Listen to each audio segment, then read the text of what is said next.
രാവിലെ അതിന് മുമ്പ് എടുത്ത ക്ലാസ് എന്തിനെ കുറിച്ചായിരുന്നു? അതിന് മുമ്പ് സാറെന്താണ് പറഞ്ഞത്? നമ്മുടെ ബാബു അതിനാണ് നമ്മുടെ ഫ്രാൻസിസ് പറഞ്ഞത്. 2 വാക്ക് നിങ്ങളോട് സംസാരിക്കാനായിട്ട് പറഞ്ഞു.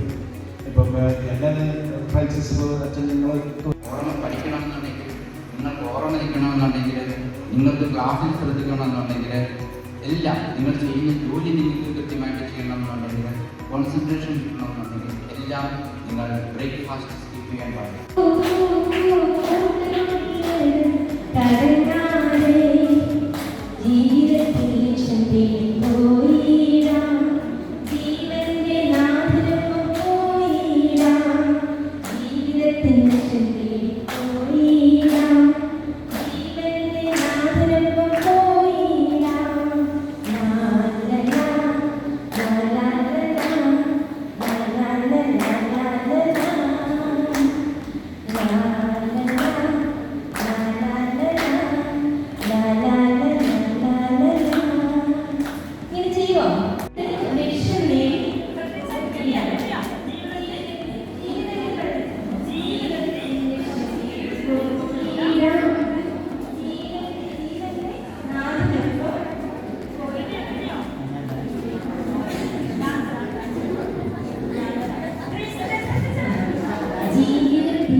I will